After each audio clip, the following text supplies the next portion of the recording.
ओम नमः शिवाय। मैं हूं एस्ट्रोलॉजर के एम सिन्हा और मैं अपने इस यूट्यूब चैनल पर आप सभी का हार्दिक स्वागत करता हूं। कल 30 अप्रैल महीने का अंतिम दिन और कैसा बीतेगा मेष से लेकर मीन लगन वाले जातकों का, आइए हम इस वीडियो में समझते हैं। देखिए, वीडियो को प्रारंभ करूं इससे पहले बता दूं, लगन के आधार पर वीडियो को चेक कीजिए और सूर्य कुंडली, चंद्र कुंडली इत्यादि के आधार पर इस वीडियो को नहीं चेक करना चाहिए। अब यहाँ पर आपके दो महत्वपूर्ण प्रश्न जो आप लगातार पूछा करते हैं, उसमें आज का जो प्रश्न है जो मैं चेक कर रहा हूँ, पूछा गया है कि सूर्य ग्रहण या चंद्र ग्रहण जब होता है उस समय क्या उपाय कर लेना चाहिए। ये पहला प्रश्न आज पूछा गया। सूर्य ग्रहण के लिए बेसिकली पूछा गया, लेकिन मैं इसमें चंद्र ग्रहण हो या सूर्य ग्रहण हो, दोनों के विषय में जानकारी देना चाहूँगा। देखिए, सूर्य ग्रहण एक ऐसा ग्रहण होता है जिसमें पृथ्वी से सूर्य विजुअलाइज नहीं हो पाता है और पृथ्वी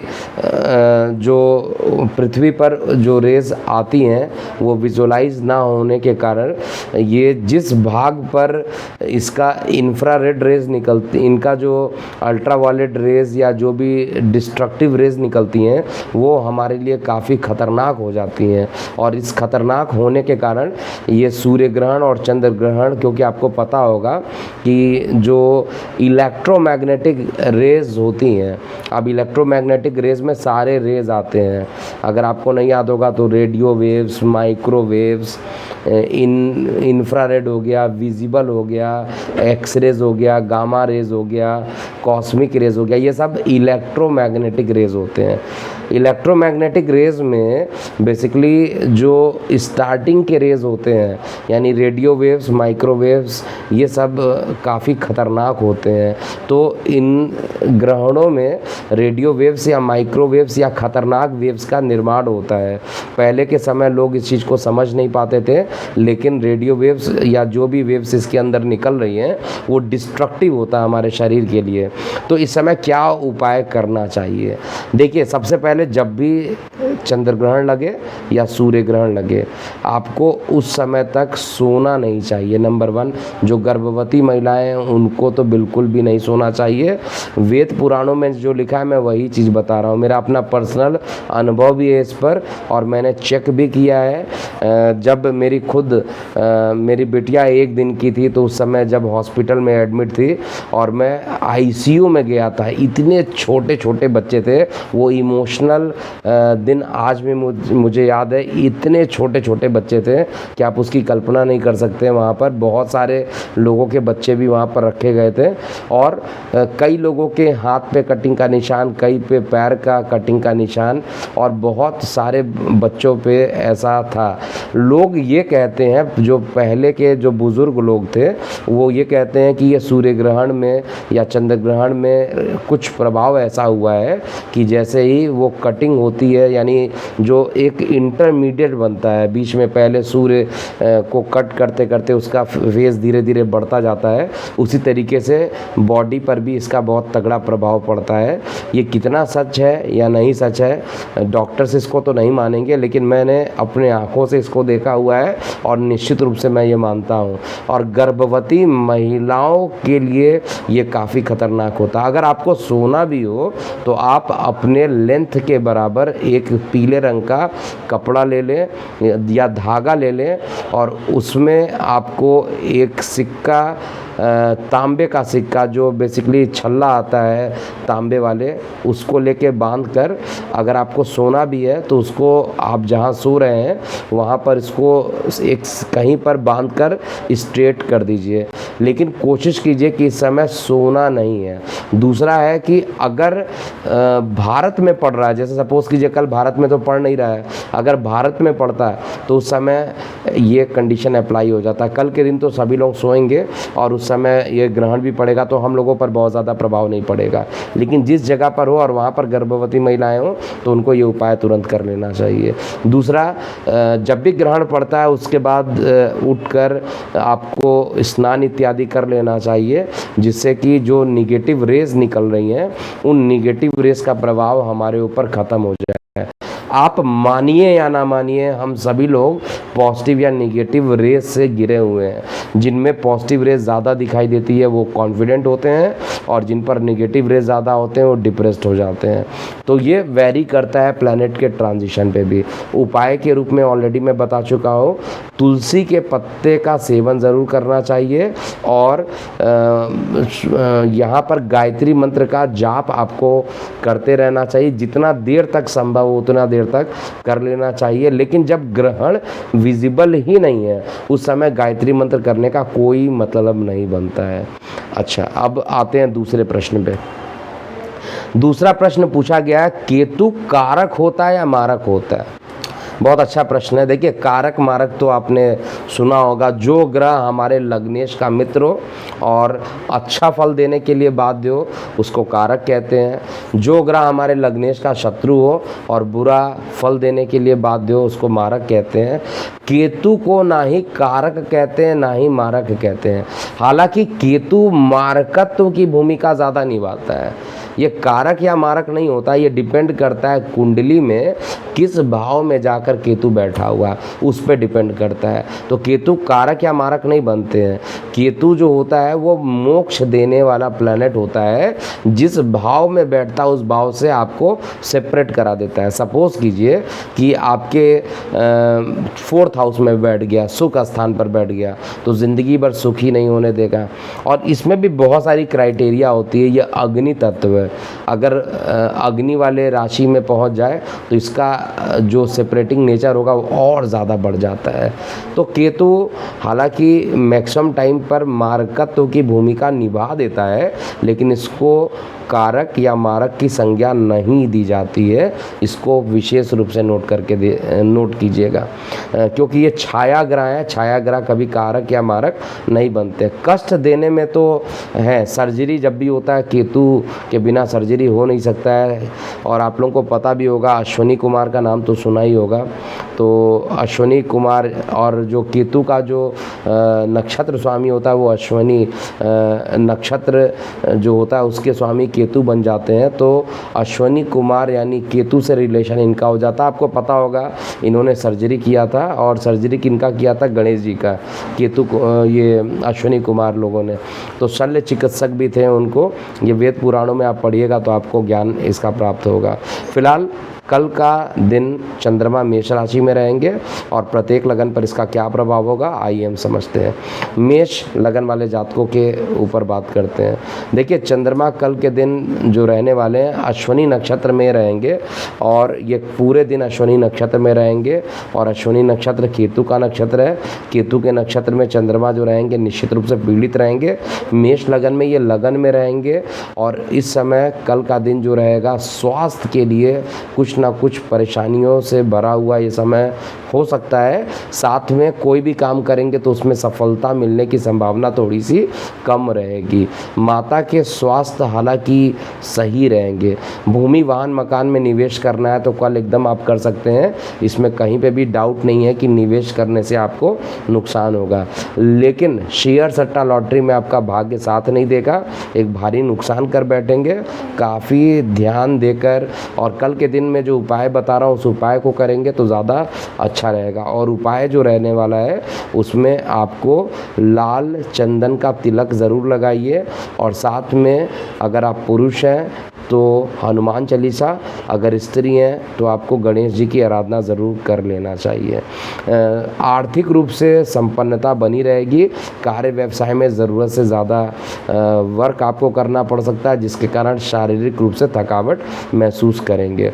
वृषभ लगन की बात करें, देखिए वृषभ लगन में चंद्रमा का जो गोचर होगा वो आपके लगन से द्वादश में होगा। द्वादश का जो चंद्रमा रहेगा वो आपके स्वास्थ्य के लिए अच्छा नहीं है। विशेष रूप से कहा जाए छोटे भाई बहनों के स्वास्थ्य को लेकर कुछ परेशानी हो सकता है। छोटे भाई बहनों को लेकर अस्पताल जाने की नौबत हो सकती है। हाइपर एसिडिटी आपकी खुद की बढ़ सकती है, और जिनके ब्लड प्रेशर ऑलरेडी फ्लक्चुएट करते हैं उनके ब्लड प्रेशर भी कल के दिन फ्लक्चुएट कर सकते हैं। केतु के नक्षत्र में होने पर कल का प्रभाव ज़्यादा ही बुरा रहेगा, और साथ में छोटे भाई बहनों से लेकर किसी ना किसी तरीके से अगर अस्पताल नहीं जाना हुआ तो किसी बात को लेकर मतभेद हो सकता है। जीवन साथी का सहयोग कल के दिन मिलेगा। प्रेम प्रसंग पूर्ण रूप से सफल रहेंगे और साथ में कार्य व्यवसाय को लेकर आर्थिक उन्नति के योग भी दिख रहे हैं। शेयर सट्टा लॉटरी से आपको भी कल दूरी बना लेना चाहिए। कल का दिन ओवरऑल स्वास्थ्य को छोड़ दिया जाए तो बाकी आपके लिए अच्छा रहेगा। कल के दिन को और अच्छा बनाना चाहते हैं तो शुक्र का बीज मंत्र कीजिए, जिससे कल का दिन ज़्यादा अच्छा रहेगा। अब हम बात करते हैं मिथुन लगन वाले जातकों के लिए। देखिए, मिथुन लगन में चंद्रमा का गोचर आपके लगन से एकादश भाव में होगा। अब आप ही बताइए, चंद्रमा जो है आपके द्वितीय भाव का मालिक है और एकादश में जा रहा है, मतलब धन का मालिक होकर इनकम में जा रहा है। ऐसे कंडीशन में महाधनी योग का निर्माण होता है। अप्रत्याशित रूप से कहा जाए, धन कहीं ना कहीं से आपके पास आ जाएगा। आप भी सोचिएगा, महीने का तो अंतिम दिन है, पैसा कहाँ से आएगा? कोई पैसा देना भी नहीं चाहेगा तो फंड आएगा कैसे? लेकिन कुछ ना कुछ व्यवस्था कुछ ऐसी हो जाएगी कि पैसे कहीं ना कहीं से फंसे हुए पैसे या अकस्मात किसी तरीके से पैसे का अरेंजमेंट हो जाएगा। आर्थिक रूप से कोई परेशानी कल के दिन में नहीं देख पा रहा हूँ। इसके अलावा जहाँ पर चंद्रमा बैठ रहे हैं वहाँ से सप्तम दृष्टि से आपके प्रेम प्रसंग को देखेंगे तो प्रेम प्रसंग को ये बढ़ाने का कार्य करेंगे। प्रेम प्रसंग बढ़ेगा और साथ में शेयर सट्टा लॉटरी से भी लाभ होने की संभावना मिथुन लगन में दिख रही है। मिथुन लगन में थोड़ी सी परेशानी, मैं बार बार बोल रहा हूँ, संतान के स्वास्थ्य को लेकर अकस्मात बड़ी चिंताएं हो सकती हैं। आपको बहुत ज़्यादा ध्यान देना पड़ेगा। इसके अलावा कुछ ऐसे काम जिसका 100% आप गारंटी लेकर बैठे थे कि वो काम हो जाएगा, कल के दिन वो काम नहीं होगा और उस कारण से मानसिक तनाव भी कल हो सकता है। कल के दिन को अगर आपको श्रेष्ठ बनाना है तो दुर्गा सप्तशती का कीलक, अर्गला और कवच का पाठ ज़रूर कीजिए। ऐसा करने से कल का दिन अच्छा बीतेगा। कर्क लगन की बात किया जाए तो कर्क लगन में चंद्रमा आपके लगन से देखा जाए तो एक दशम स्थान पर रहेगा। दशम स्थान में चंद्रमा की जो उपस्थिति रहेगी वो कार्य व्यवसाय के लिए तो बहुत अच्छा है। अकस्मात धन का संग्रह भी आपके पास होता जाएगा। कार्य व्यवसाय में पूरे तरीके से आप इन्वॉल्व रहेंगे। अकस्मात यात्राओं के योग बनेंगे। यात्रा करने से शरीर में थकावट ज़रूर होगा, लेकिन जिस उद्देश्य से यात्रा करना चाहते हैं उस का जो उद्देश्य है वो उस उद्देश्य की पूर्ति हो जाएगी। इसके अलावा जो भी आप काम करेंगे कल के दिन वो बहुत ही आसानी से हो जाएगा। चाहे वो किसी भी तरीके का वर्क एफर्ट लगाना चाहते हैं, अर्थात इफ़िशियंसी जो है वो जल्दी मिल जाएगी। कार्य क्षेत्र को लेकर आप बहुत सीरियस रहेंगे। अर्थव्यवस्था भी अच्छी रहेगी और जीवन साथी का भी सहयोग मिलेगा। हर तरीके से कर्क लगन वाले जातकों का कल का दिन अच्छा बीतता हुआ मैं देख पा रहा हूँ। इसके बाद हम बात करेंगे सिंह लगन वाले जातकों के लिए। देखिए, सिंह लगन वाले जातकों के लिए कर्क लगन वाले जातकों का उपाय मैं बता देता हूँ। आपको तो वैसे भी ओम नमः शिवाय का 108 बार प्रतिदिन जाप करना चाहिए, लेकिन कल के दिन कोशिश कीजिएगा काले रंग के वस्त्रों का अगर किसी गरीब को दान कर दे तो वो आपके लिए काफ़ी अच्छा रहेगा। सिंह लगन में चंद्रमा का गोचर नवम भाव में होगा और चंद्रमा आपके द्वादश भाव के मालिक होते हैं। द्वादश भाव का मालिक नवम भाव में बैठना इंडिकेट कर देता है कि आपकी अकस्मात यात्राएं होने वाली है। अकस्मात ऑफलाइन या ऑनलाइन कोई काम करते हैं उसमें सफलता मिलने लगेगी। धन का संग्रह होने लगेगा। मेहनत करने में एक्टिव हो जाइएगा। इमोशंस आपके ज़्यादा बढ़ जाएंगे। इमोशनल होना आपके लिए एक नुकसान करना सिद्ध हो जाएगा। कल के दिन इमोशनली कोई भी काम मत कीजिएगा। जो भी काम करना होगा बहुत सोच समझ के कीजिएगा। किसी नए डॉक्यूमेंट्स को करना चाहते हैं बिल्कुल कीजिए। कल का दिन आपके लिए शुभ है। कल के दिन कोई भी काम करेंगे वो काम में आपको सफलता मिलेगी। जीवन साथी के स्वास्थ्य के प्रति थोड़ा सा सचेत रहने की ज़रूरत है और आर्थिक रूप से भी संपन्नता देखने को सिंह लगन वाले जातकों का मिलेगा। और कल के दिन आपको ओम नमः शिवाय का 108 बार जाप कीजिए और साथ में आदित्य हृदय स्रोत का भी पाठ कीजिए। इसके अलावा हम बात करते हैं कन्या लगन वाले जातकों के लिए। देखिए, कन्या लगन कल के दिन तो बहुत अच्छा बना था इसका योग। आज के दिन कन्या लगन उतना ही खराब बन रहा है। कन्या लगन में चंद्रमा अष्टम में रहेंगे और चंद्रमा आपके इनकम के मालिक अष्टम में जाए, बड़े भाई बहनों से विवाद होना।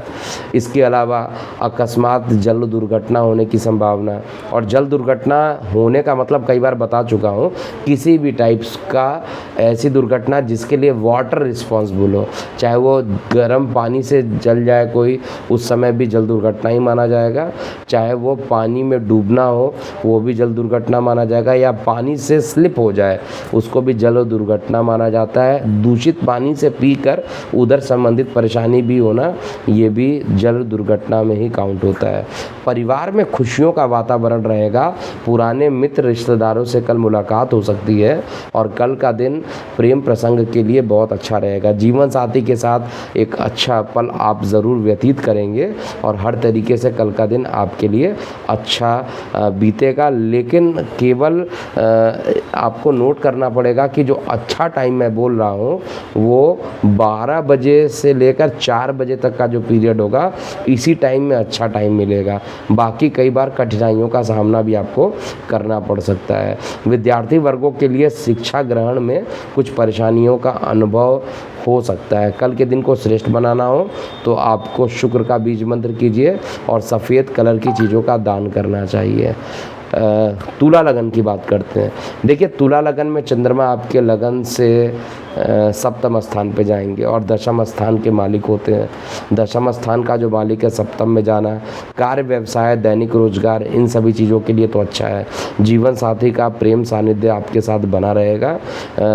ओवरऑल जो परेशानी यहाँ पर उत्पन्न होगी वो माता के स्वास्थ्य को लेकर कुछ परेशानी अकस्मात उत्पन्न हो सकती है, जिसके कारण आपको चिंता बढ़ेगी।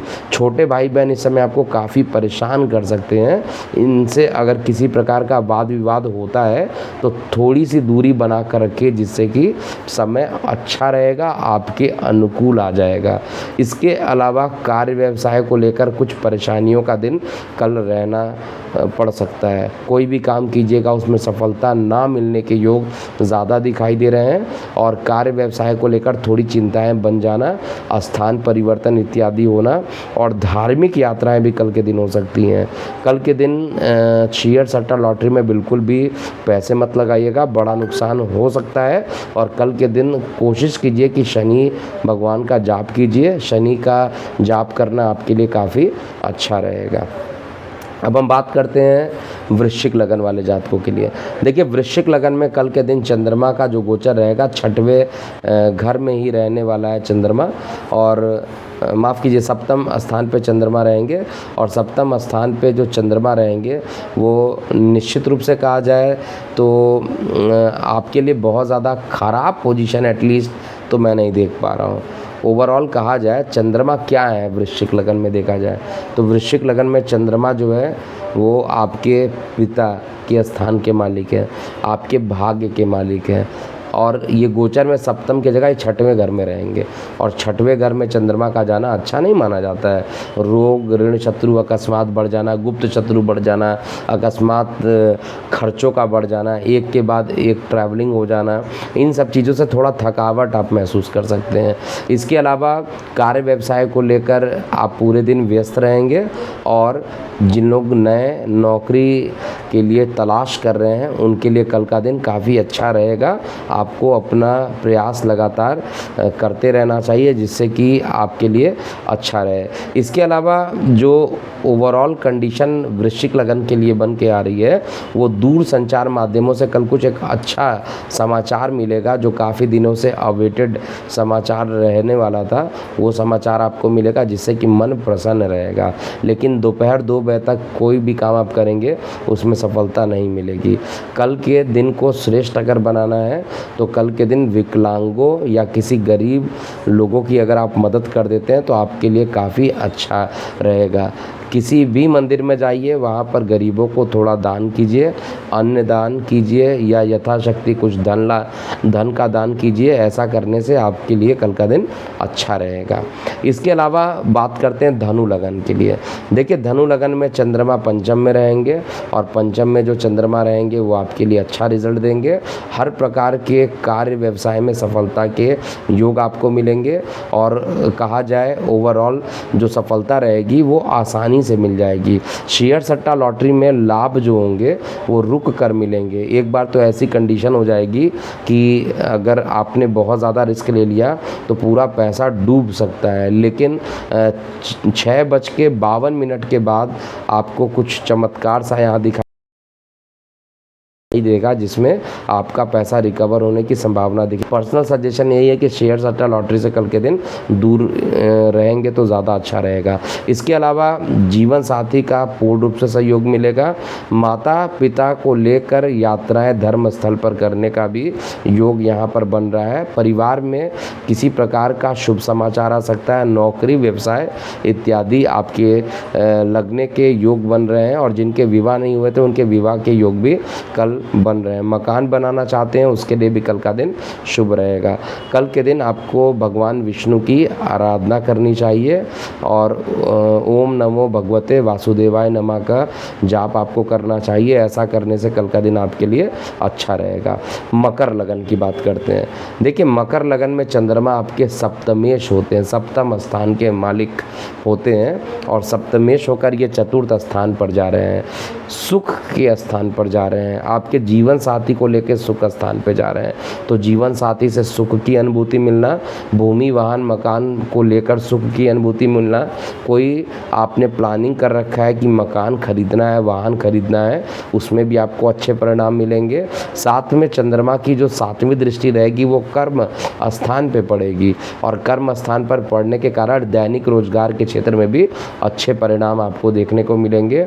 अगर कोई बिजनेस पार्टनर या किसी प्रकार के पार्टनर के साथ कोई विवाद आपका चल रहा था, वो विवाद अब ख़त्म होता हुआ मैं देख पा रहा हूँ। हर प्रकार की सुख सुविधाओं से भरा हुआ समय हो सकता है, लेकिन परेशानी जो मिथुन इस लगन में आ रही है, मकर लगन में, वो शनि का जो राशि परिवर्तन आज हो गया है उसकी तीसरी दृष्टि नीच होकर आपके सुख स्थान पे पड़ेगी, तो थोड़ा सा माता के स्वास्थ्य को लेकर कुछ परेशानी होना, और खुद भी आपके स्वास्थ्य को लेकर, जिनको रक्तचाप की परेशानी है, मधुमेह की शिकायत है, मतलब डायबिटिक है, उन सभी लोगों के लिए थोड़ा सा कष्ट वाला समय कल हो सकता है। कल के दिन को श्रेष्ठ बनाने के लिए शनि चालीसा कीजिए, और शनिवार का दिन भी रहेगा तो आपको शनि मंदिर में जाकर दान इत्यादि कर लेना चाहिए, जिससे दिन आपका अच्छा बीतेगा। इसके बाद कुंभ लगन की बात करते हैं। कुंभ लगन में चंद्रमा जो है वो आपके रोग स्थान के मालिक है, और रोग स्थान के मालिक होकर ये तृतीय स्थान पर जाएंगे। गोचर में कभी भी चंद्रमा को किसी भी घर का दोष नहीं लगता है। छोटे भाई बहन इस समय हितकारी होंगे, मदद करने वाले होंगे, और इस समय पूरा मित्र जो आपके रहेंगे वो भी आपको सपोर्ट करेंगे। लेकिन प्रेम प्रसंग को लेकर किसी प्रकार का एक बड़ा विवाद हो सकता है, और जिनके विवाह तय हो गए थे या तय होने वाले थे उनमें किसी प्रकार की परेशानी के अनायास ही योग बन जाएंगे, जैसा कि चार्ट में दिख रहा है मुझे। इसके अलावा कल के दिन आपका मेहनत ज़्यादा रहेगा, आउटपुट थोड़ा कम आ सकता है। चंद्रमा की जो उपस्थिति तृतीय भाव में जा रही है, तृतीय भाव का चंद्रमा काफ़ी मेहनत कराएगा, और साथ में गुप्त शत्रुओं को भी बढ़ा देगा। कानों में किसी प्रकार की पीड़ाएं बढ़ सकती हैं, स्वास्थ्य के प्रति सचेत रहिए। कर्म स्थान को लेकर भी ज़्यादा मेहनत करने के बाद ही आउटपुट आपको मिलेगा।